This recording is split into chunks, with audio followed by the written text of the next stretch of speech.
In the heart of the Sahel, where the golden sands meet the edge of an ancient forest, lay the village of Koro. The villagers whispered about the Baobab tree at the center of their settlement. It was enormous, its trunk twisted like the spine of some sleeping giant, and it bore carvings that seemed older than memory itself. They said the tree whispered at night, but no one could understand the words. Ayo, a young hunter with a curious mind and restless spirit, had grown up hearing the stories from his grandmother. The Baobab holds the secrets of our ancestors, she would say, but it also guards them jealously. Only the brave or the foolish seek them out.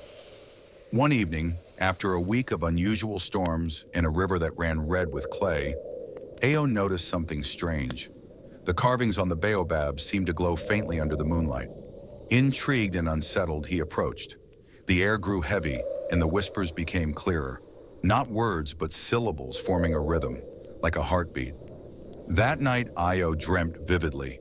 He saw a caravan of figures draped in ochre robes moving silently through the desert. One figure stopped and turned toward him, its face hidden, pointing toward the Baobab.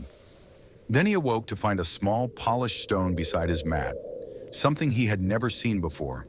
It bore a symbol carved into it, a serpent intertwined with a crescent moon. The next morning, Ayo showed the stone to the village elder, Mama Fola. Her face grew pale, and her hands trembled as she took it. "This belongs to the Lost Caravan," she whispered.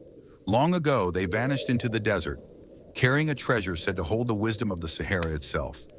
Many have tried to follow their path. None have returned." Ayo's curiosity became obsession. He set out at dawn with his spear, his dog Oba, and the mysterious stone. Days passed, and the desert seemed to shift unnaturally, as if testing him. Mirage-like figures appeared, camels without riders, tents that vanished when approached, and footprints that led nowhere. On the fourth night, a storm unlike any before struck.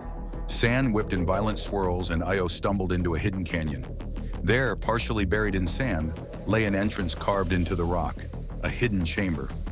Inside, the walls were covered with ancient paintings depicting stars, serpents, and humans in strange dances. In the center, a chest bound with iron and symbols identical to the stone waited. As Ayo approached, the whispers returned, louder now, almost intelligible. One choice, one truth. The brave may see, the greedy will remain lost. He opened the chest.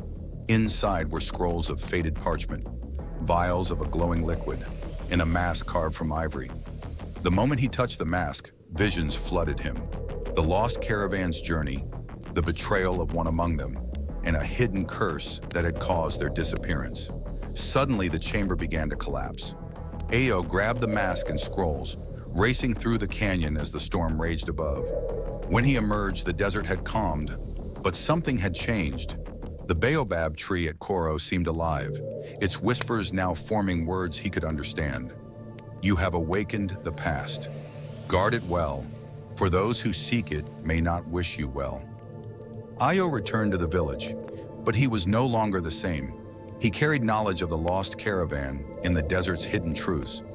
Yet the villagers noticed his eyes had a distant gleam, and at night he would wander toward the Baobab, listening for its whispers. Some said he spoke to the tree, bargaining for secrets only he could understand. Others whispered that the Baobab had chosen him as its guardian, and somewhere far beyond Koro, the desert shifted once more, as if the Lost Caravan's story had not ended, and those who were lost might yet return.